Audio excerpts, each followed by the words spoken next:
Welcome to the Pitbull Patty Show. I'm your host, Patty Stueckler. We're keeping it real here with straight talk and sharing true stories that will inspire you to change your life.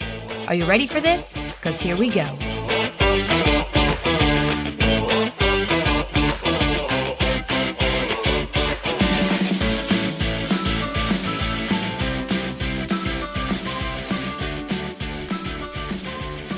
The real estate market has been super hot this spring.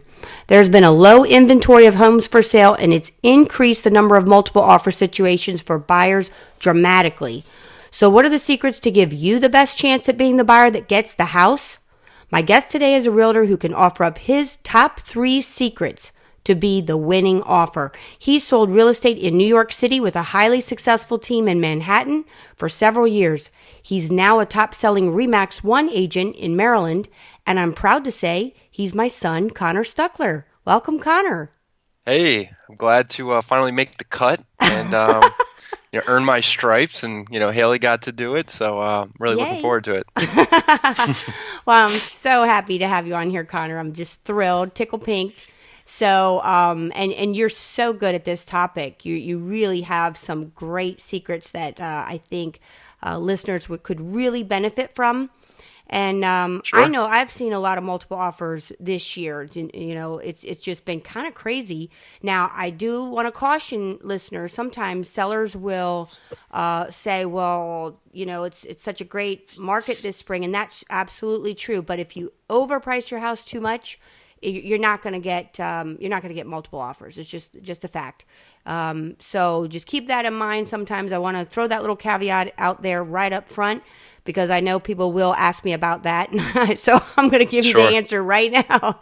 Right, Conor? That's right. Yeah, I mean, I think just in terms of eliciting multiple offers, I mean, pricing is it's an art and it's a science. Because it is, to your point, it is a really good market right now. I mean, we're really starting to get into the peak of the market, especially with the weather getting nice. It's funny how people are driven by the weather.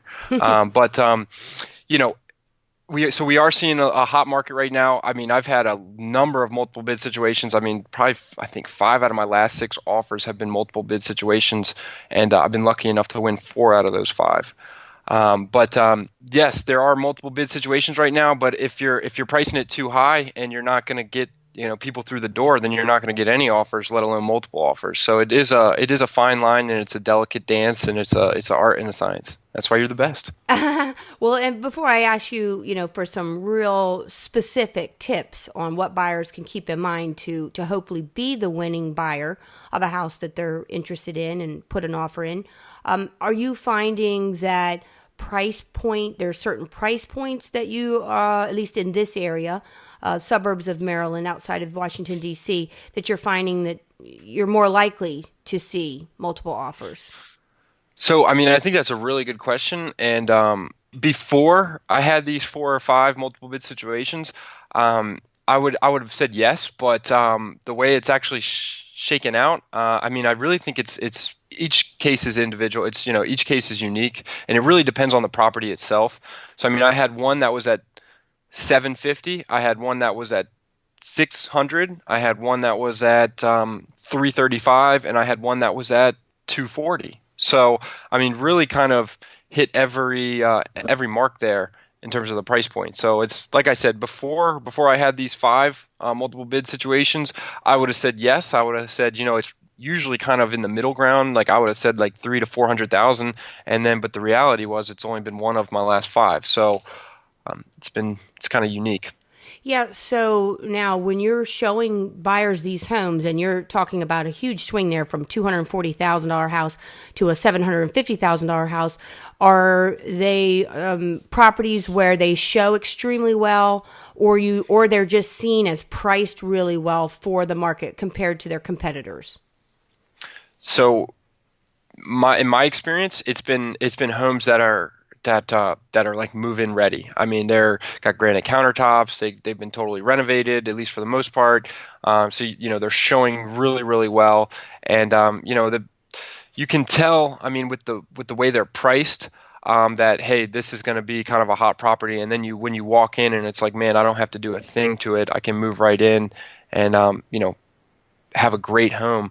That those are the homes that we've seen. I'd say out of the four I've won out of the five that I've had recently, three of them were totally renovated, pretty much top to bottom. And that's so interesting. So buyers are really just not really, even though you see all the HGTV shows and people like to watch those, but absolutely they're very popular. But it seems like buyers aren't really wanting, for the most part, to do a whole lot of work.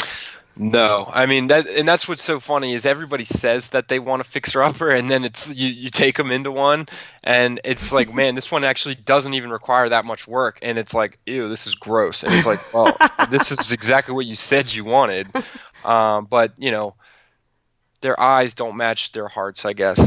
Yeah, well, it is one of those things that sounds good, but Oh, it until sounds you're great in theory. till the reality of having to get in there and rip out, appliances and cabinets and all that stuff. Right. And I mean, I have a young couple right now who, they say they want a fixer upper, and I showed them one that really all it needs is new carpet and new paint, and they're like, that's too much of a project. And I'm like, wow. I mean, that's really the bare bones in terms of, doing any kind of work. Hmm. So it's funny what people say and then how they act. But that's human nature. Yeah, absolutely. Well, what would you say? Okay, so you've got 3 tips you can offer up that you found really attribute to your success for your buyers. What would you say is the absolute number one, tip that you could give a buyer who's either thinking about buying right now and they're thinking, well, I'm going to probably have that situation too, or they've already experienced it. What would you say is the number one tip? I mean, the number one tip, and this might seem like a little bit of, self-promotion, whatever you want to call it. But, I mean, truth be told, the number one thing is having a great local agent that's well-known, that's connected, that knows all the players in the local market. I mean, that really can't be overstated. I mean, it's incredibly important, especially when you get into multiple bid situations. I mean, it's incredibly important when you're just dealing with, a home that doesn't have competing offers. But once you get into the weeds and you've, got 2, 3, maybe even 4 other offers, that is just, it can't be overstated how important that is. So, well, that's really interesting because I know a lot of times I have thought over the years that buyers tend to be far less discriminating about the realtor that they choose than a seller does. A seller, because at least in Maryland, the seller pays all of the commission on both sides.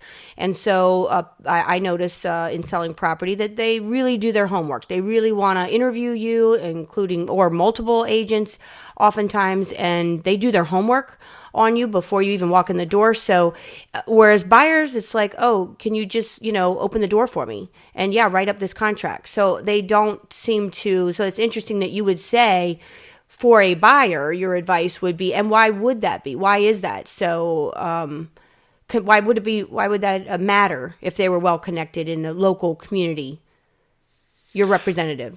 Sure. I mean, and I think you're absolutely right. Buyers are, as a whole, a lot less, they don't discriminate as much in terms of who they're going to work with. And, because a lot of times, and this is unfortunate, especially me working as a buyer's agent for the most part, a lot of times they just kind of see us as Uber drivers, as somebody who's going to get you in the door, essentially. I mean, that's how I describe it a lot of times is, hey, we're Uber drivers, basically. Unpaid Uber drivers. Right. Exactly. Give me 5 stars, please. But yeah, so I mean, it's just incredibly important because not only, I mean, just like let's take a step back before you even make that bid, before you even know that, and then oh my God, now there's a competing bid. When having a good rapport, having a good relationship with having your representative, your buyer's agent with the listing agent is just, that's incredibly important to begin with, because they're going to give you a little bit more insight, maybe give you a little more context. Obviously there's certain things that they can't tell. They have a fiduciary duty to their client. So I mean, there's guidelines and business ethics. Yeah, exactly. So to where they can't say certain things. But the nice thing is if, and this is one thing I'm really fortunate because I'm younger in terms of the grand scheme of real estate agents. I mean, it skews a little bit older demographically. One thing that I really benefit from, and I'm really I don't take for granted, is that I do have the benefit of being part of Team Stueckler. So I get some of your and John's, my dad. His name, he hates when I call him John. And I don't mind when you call me Patty. Um, but that's one thing that I really benefit is from the name recognition of Team Stueckler. That because I am a younger agent, so they may not know me, but they know, oh, he's part of Team Stueckler. They know, I know that they do a really good job. I know that they're problem solvers, and that's one thing I'll talk about a little later, is being a problem solver, and that's so incredibly important. But so just to get back on topic, so I mean, having someone that knows, knows the players, is a well-known local agent. I mean, it's just incredibly important because, so all right, now once we know that it's a competitive situation, you can kind of lean on that listing agent. And of course, like I said, they can't tell you certain things, but they'll be able to point you in the right direction. And, they may be able to give you a little bit of context as to what the situation is, and if nothing else, lets you know what factors are a priority to their seller. So I mean, and this is something we'll touch on in a little bit, other terms really matter. So that's one thing that's really nice, is if you have a good relationship with the listing agent, they'll give you little clues, give you little indications as to, hey, it's not just all price. X, Y, and Z are also really important. So that's just, I mean, that can't be overstated. It's incredibly important to have your buyer representation have a relationship with some of the other big players in the industry. And I mean, truth be told, I mean, I know we talk about it all the time, it's kind of like it's the Pareto principle. It's the 80-20 principle, where 20% of the agents do about 80% of the business. So, I mean, you're running into the same names and faces over and over and over again. So all the more reason that it's incredibly important to have a really great, well-known local agent. Yeah, that's a really good point. And in fact, I know myself has been there. I've had many instances where I've had an agent in a multiple offer situation say to me, oh, I love to take your offers, even in a non-multiple offer situation, just because I've worked with them many times before. And, any problems that arose, we figured it out. We got them solved. We got to settlement. Everybody was happy. So it's that past experience, that rapport that agents build within a community. I don't care whether you're in Arkansas or, or California or New York City. Yeah, New York City. You're even a town as big as New York City, you're going to have kind of that, like you said, that 80-20 principle going on, and you're going to have rapport between agents. So that's really interesting. So what would you say would be another really top tip that you've utilized to get the winning bid? Well, sure. And I just want to just take another step back really quick, just because, I mean, I know I said it before, problem solvers. I mean, that is such an important thing. And having a relationship with the other agent and them knowing, hey, this guy's not going to, we're not going to get to inspections and he's not going to kill the deal. And I don't mean kill the deal, but I just mean, managing expectations as an agent is honestly, is probably one of the most important things you can do, because, especially with younger buyers, especially first time buyers. I mean, they're, a lot of times they get that inspection report and it's 20 pages and they're like, oh my God, it's 20 pages. And it's like, okay, well, take a deep breath. The first 15 pages of it are standard boilerplate, giving you the mechanical profiles of the house, the HVAC unit, the roof, what have you. So, I mean, it's like, hey, this is actually all right. And every home is going to have, some things. I mean, if it's a 10-year-old house, it's been, there's going to be a little bit of settling. There's going to be a crack here and there. There's going to be, nicks and bruises, whatever. So managing expectations, but being a problem solver is really, really, really incredibly important. So having trust with the other agent, and knowing that they're a problem solver, knowing that they're going to get things done is just, I mean, it's one of the most important things you can have. And that alone is going to give you such an advantage over a competing offer. I mean, all things being equal, let's say you have the exact same deals, but, this is an agent that I've done 4 deals with. I know they're part of, Team Stueckler and that they do a great job. I'm going to go with their offer than an offer from an agent from an outside market. Especially, that's why the local piece of it really matters, because if you're dealing with an agent where they don't have a septic and you get a failed septic, and they're freaking out thinking it's going to be $20,000, but it's really just an inlet pipe, and it's like, man, that's a $500 repair, and it's like, so that all the more reason having an agent who knows that local, that specific area is all the more important. So it's incredibly, that's why number one is kind of 2 points. I mean, it's to have a great, well-known local agent, because they're going to know the players, they're going to have relationships with all the different agents, and then they're also going to know the market specifics of that area. So that's really, I mean, it's 1 point, and it's that's why it's the most important, because it's, it's really kind of 2 points in one. So what would be the second secret or tip you could offer? Sure. So, and I kind of touched on that in the last one, is talking about the other terms. So be flexible is my number two, and it's that other terms matter. So be flexible dash other terms matter. So when you so what would you say when you say terms? Explain what that means. What do you mean by terms? Sure. So I mean, obviously in 9 out of 10 cases, the seller's net proceeds are going to beat out all other things. That said, if you can make it close on their net proceeds, on their bottom line, other factors could give you the edge. So especially when you're in a competitive situation, multiple bid situation, that's why that's extremely important. So and when I talk about other terms, I'm talking about settlement date. I'm talking about, are they including a home warranty? What is the EMD amount? What is the earnest money deposit? How much skin do they have in the game? Because I mean, if you're talking about a $800,000 house and they only got a $1,000 EMD check, someone buying an $800,000 house is a higher net worth individual. So a $1,000 EMD, that's really not that prohibitive for them to just back out of the contract for really not having a reason. So the EMD amount is a big one. Settlement date, EMD, doing inspections for information purposes only. I mean, that's a big one. So, and these are all three that I've mentioned are ones that I've had in the last 4 or 5 multiple bid situations, and I can give run through a couple of examples of those if you'd like. Yeah, well, let's get back to the EMD. So, and just because sometimes people don't always know what that lingo is or what that terminology is, it's the money you're putting up. It's that good faith deposit. They used to call it the good faith deposit. Now it's typically, at least in this area, referred to as the earnest money deposit. It is what you're putting up to say, here's what here's my offer, and here's what I'm putting up to at risk if I were to back out,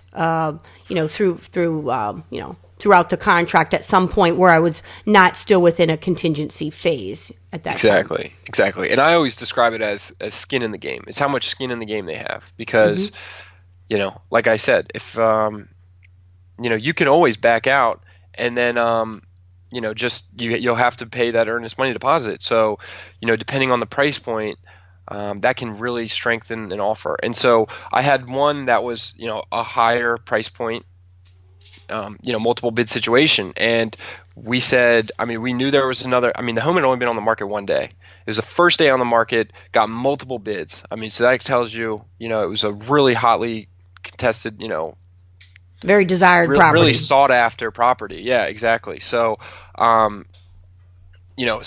I knew that we had to come in strong, and we came in strong to begin with. And then I got a call from the agent saying, hey, we are expecting multiple offers. And, so, if you want to strengthen your offer, I think that would be a good idea. And so that's a perfect example of knowing the agent and, have them, having a relationship with them and them saying, hey, I think it'd be in you and your client's best interest to, strengthen your offer up a bit. So, and that's, they're not telling me anything about the other offer. They're just saying, hey, they're giving you kind of that heads up. That, right. So that was one of the things we did. We certainly strengthened our offer, in terms of the price, but that was another thing. I asked them, okay, well, what does an ideal settlement period look like for them? And they wanted a longer settlement period. And one of the things that I did was I knew my clients actually wanted that to begin with, but I didn't tell them that. I acted like, okay, well, I guess we'll give that concession to them. So it actually worked out. Exactly what my client wanted to begin with, but I made it seem like, man, they're going to be homeless for 2 months. They're going to have to figure this out, just to really, strengthen the offer. And so we upped our price a bit. We extended the settlement date out about 2 months, and then we raised our EMD. We doubled our EMD. Well, and the thing about the EMDs too, what I like about the terms, adjusting the terms and being flexible with the terms that a buyer can do, because a lot of times a buyer says, well, Patty, this is as high as I can go. I want this house, but I can't go any higher. But they can do other things. They can delay the settlement, stay, wherever they're at an extra month. They could do a pre-settlement occupancy or a post-settlement occupancy. Those are things where you let the seller stay in the property even after you go to settlement for a duration, of time, like whether, say, an extra month, and they typically will pay that at the new owner's mortgage payment, so that there doesn't cost them anything.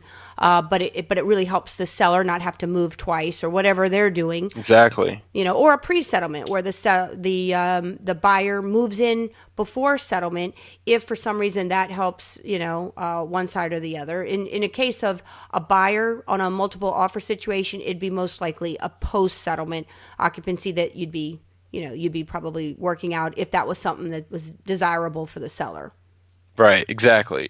So, settlement date, EMD. So another one is the inspections for information purposes only. I mean, that's one that I've used twice in those last 5 multiple bid situations, and sometimes people are a little wary of that, and I would always be wary. I mean, if you're a buyer, ask questions. If something makes you uncomfortable, ask questions. And if your agent doesn't have a good explanation for that, find a new agent.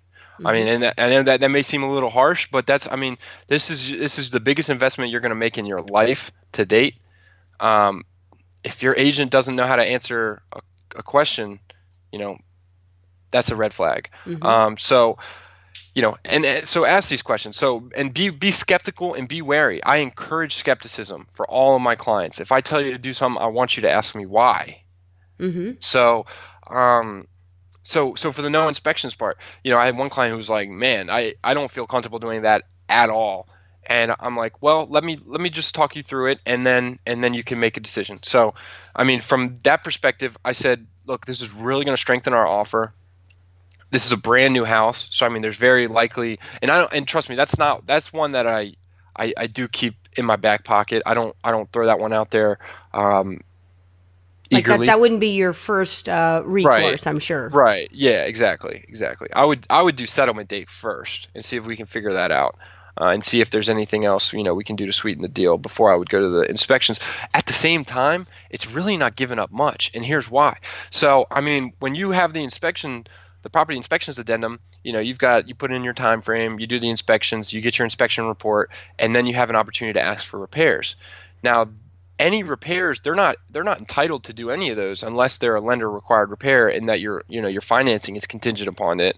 But so, I mean, they're not inclined. They're not, there's no expectation that they have to agree to them. Sure, you feel like you're paying top dollar for a home. You expect them to, but they're not necessarily inclined to. So that becomes a negotiation regardless.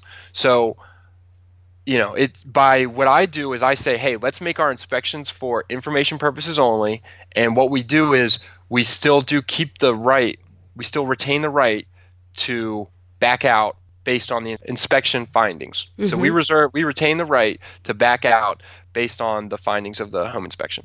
So we still have that bargaining chip. So we're not locked in. If we find something that we absolutely don't like, that we can't move forward with, we back out, we get our earnest money deposit back, no harm, no foul. It's fine. So so you have the right to terminate. So inspections with right to terminate, to where they can. And the good thing about that is, Connor, that you, from what you're talking about, you put in an offer, and in a situation like that, a highly sought after property that has multiple offers on it, and you decide, okay, we're going to go ahead and do inspections for information purposes only. So inspections with right to terminate is really what that is. And then if something comes back, it's going to come back with things, because all houses do, and the inspectors are paid to find things. So they will find things, even if they're really minor things. But if there's, something that's large enough, like say it needed a new roof, something that's a high dollar item,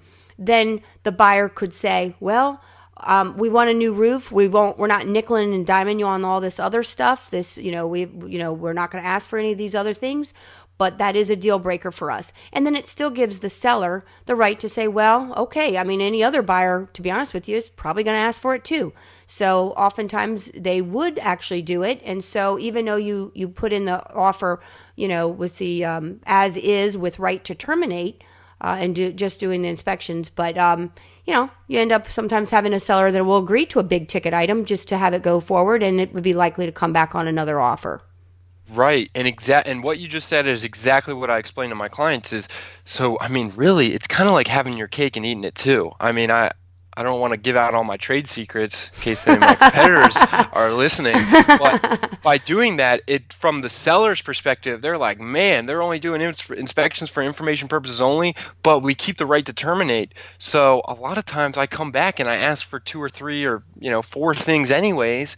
And if they don't want to do them, then we say we're going to walk. So it ends up being the exact same as if we just kept the inspections addendum in there, which I don't want to give away too much, but no, I think listeners will really find that really helpful information, because that's absolutely right. It's really, really, in a way, it's like saying, we're not going to nickel and dime the seller. We're not going to ask for stupid little stuff. And I say stupid little stuff. That's just, okay, that's not that's not real estate lingo, but I mean, it's one of those things where, you're talking about really some caulking around tubs and, little minor things, some GFIs that could be replaced or something like that would be easy for a new owner to do and not very expensive. Right. Exactly. So either way, I mean, if you keep the inspections addendum in there, it's a negotiation regardless. If you do as is with the right to terminate, you still have the opportunity to make it a negotiation anyways. So you're on paper, it looks like you're giving up a lot, but the reality of the situation is you're not really giving up much. Yeah, anything required by the loan, like say, for example, if you're on a septic system, the septic still has to pass, because it will be a requirement of most loans. Many loans anyway are going to require passing well and septic if that's what the property is on. So and if the seller were to opt to not repair those items that should come back failing, then it would become a latent defect, where in Maryland sellers are required to disclose any latent defect. I mean, so if a seller is then notified there's a problem with the septic, then guess what? If that contract then is called null and void, and the buyer gets their earnest money deposit back, and they're out of that situation because the seller won't fix the septic, in that scenario, then the seller would legally have to disclose that as a latent defect, because any new buyer would not know, because it's underground, you can't see it. It would have to be inspected for them to know that going in. So they would be required.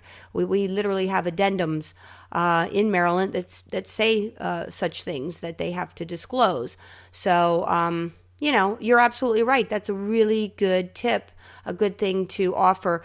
Like you said, not something that you would do, up front normally, but certainly is a tool in the toolbox in a multiple bid situation. So what would be kind of the last tip that you would give a buyer in order to be the winning bid if there's, a bunch of people writing on a house? Sure. And this is something, it's, again, I mean, all of these tips that I'm giving you here today are, they're great in multiple bid situations, but they're great, just generally speaking anyways. Whether there's a competing offer or not, these are really good tips for all buyers out there. And that's the same with this last one. So, I mean, this is something I tell my clients is, this is, try not to be emotionally involved. This is, at the end of the day, this is business. Obviously, there's going to be sentimental value. Obviously, there's going to be an emotional attachment because you're envisioning raising your family there, getting married there, doing whatever. So obviously there's going to be an emotional attachment and an emotional investment. And, but I try to, as much as I say, it's business at the end of the day, it's, my third tip is to make it personal. I know that seems like a little bit of a contradiction, but I set it up like that on purpose. So make it personal. And what I mean by that is, and this is something I do with every single one of my clients, anytime I write an offer on a property, one of the things I do is I include a write-up of who these people are, what they loved about your house, what they plan to do in that house, and I make it personal because all things being equal, if you one of these people has a nice write-up and they're talking about how they, envision their growing family, growing into that house and, raising their kids and having them be able to play in the backyard, and that they love that the house was on a cul-de-sac and that they're going to be able to play with their neighbors' kids. And that's, at the end of the day, the home sellers are people too. So if you can kind of tug at their heartstrings a little bit, get them to be emotionally invested in your clients, that's going to help you so much in the long run. So that's kind of my last piece of advice, is to make it personal. A lot of times as a buyer's agent, you're working with, 10, 15, 20 different clients at a time. So you may not know the intimate details of their lives and what exactly it is that they envision for that house. So you can give them a general idea, but if you can get your clients to write a letter, I would absolutely advise that. And if you can get them to include a picture, all the better. So that's one thing with, one of the high dollar multiple bid situations that we got involved with is we included a picture of the family, and they were a military family, so they it was a really, really cool picture. I mean, I don't know if she's going to listen to this later, but hopefully she does. They were in front of like a fighter jet, and they had their whole family, and it was just like such a cool picture. And you felt like you knew who they were. You were like, wow, this is a really nice couple, and they got two, beautiful little girls, and they're military, and they're patriotic, and they're serving our country. And it's like, man, it's like, if I'm going to sell my house to anybody, I want it to be them. And so it's like, man, then you got somebody who's in your corner pulling for you. And then all the more reason to tie back to number one, if you got a personal relationship with that agent, then they might be willing to tell you a little bit more about, what you can do to sweeten your offer. So, I mean, really all three of these points really all tie into each other. And that's what's kind of cool. Yeah. So I say, make it personal. Like I said, I always include a write-up of about the family, who they are, if they have kids, if they're a young dog. couple. Yeah. If they have a dog. What kind of dog? Right. I mean, if they're a young couple, like how long they, when they got married, and, if they want to have kids, and, whatever. So I definitely always do that especially if they're, if you have a military client, definitely include that, because, especially in this area. Especially in this area. Yeah. I mean, we got a lot of military in the area to begin with, and it's just, it's a patriotic area, and there's a lot of appreciation and respect for military in this area, so all the more reason to do it. I have another client who's a disabled veteran. She actually was had an IED blow up when she was in the Middle East, and caused her some harm. And I know she's an amazing woman. I mean, just such a sweetheart. I mean, such a glowing personality. I mean, I've really enjoyed working with her. And I'll be sad when we actually close. Because well, you'll have a lasting friendship. Oh, absolutely, absolutely. And that's what's really nice about what we do, and like why I love what I do is not only is it it's sales and entrepreneurial, like which I really enjoy and would kind of entice me to begin with, but I mean, you really are making a difference in people's lives, and you're helping them get from one chapter to the next. So I mean, it's a beautiful thing, and it's like, man, if I can use my expertise to make the difference and to get them their dream home, like, what a cool opportunity. Definitely. And what you were saying, excuse me, about the painting the picture for the seller of who the buyer is. I sold a house, I don't know, not too long ago, that had the sellers had been there for, like, they were the original owners for 25 years. They had 4 daughters that they raised through the house. And then there was 2 offers that came in on the property. One of the offers, the people had 4 daughters. And the offers were so similar. And of course, because they wrote a letter and introduced themselves and said that they had 4 daughters and so forth, they were the ones that the sellers went with. So you're absolutely right. Just knowing little bits of information about somebody can put you over the edge, and end up getting the house. Absolutely, absolutely. So just to recap, it's get a great, well-known local agent. I know that's actually kind of like 3 in 1. Great, well-known, local. But that's really the all, kind of all-encompassing number 1 most important thing. Number 2 is be flexible. Other terms matter. And number 3 is make it personal. So, well, I got it. Before we wrap up, Connor, I have to ask you, and you have to excuse me for coughing. My allergies are going crazy. Do you miss selling real estate in New York City? I mean, it's kind of like a mixed bag for me. I mean, I miss New York City. I'm going back next month, first week of June, see some friends and stay there for a couple of days. So I'm really, really looking forward to that. Um, but yeah, I It's mean, very I'm different. it's Very it's different. very different. I mean, when I tell people I moved from New York City back to Calvert County, they're like, "Why?" Well, when Connor first came back, I have to say he wore suits a lot. He quickly realized he looked like an FBI agent when he'd walk in the Wawa or Use the somewhere. feds. It's the Use the feds. feds. And he kind of decided, well, I don't think I need to wear a suit every day in Maryland, in selling real estate in Southern Maryland. Yeah, yeah. I mean, so I don't know. It's like I really, I mean, I loved my time in New York. It was great. I mean, everything's so expensive. I mean, a pack of cigarettes is $16, just to give you an idea. Oh my God, that's I mean, it's crazy. literally 3 times the cost. Wow. Not that I even smoke cigarettes, Yeah, but no. just to Thank give you God. Thank God you don't. just to give you an example. But so I mean, I really loved my time in New York City, and I worked with William Bowles, who was a phenomenal agent. He's a great mentor to me. In fact, I talked to him for about 40 minutes earlier today. He's kind of like my shrink, who I complain about you. I complain about you and Stump Dog and everybody else too. Oh, And I you can know, imagine. he's kind of my confidant. But Well, I hope he's you're a paying great him.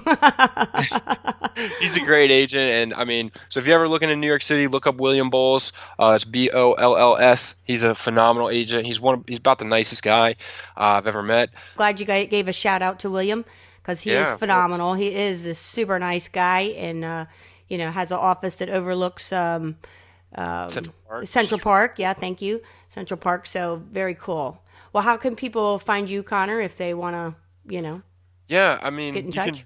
I'd say just probably find me on Facebook. It's probably the easiest way. Or, I mean, you obviously can go to teamstuckler.com. It's kind of like Stu Eckler, as Stueckler.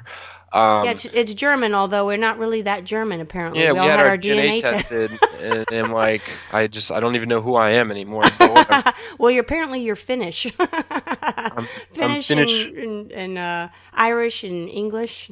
And, Yeah, I'm finished for the winish. well, thank But you so much, Connor. Did you have any last thoughts? yeah, no, I no, yeah, no. Yeah, no. All right. Well, I just want to thank you so much for coming on. I really appreciate it, and I'm so proud of you and what job that you do for your clients and for your family. So, this wraps up this episode of the Pitbull Patty Show, where we're keeping it real in real estate. So until next time.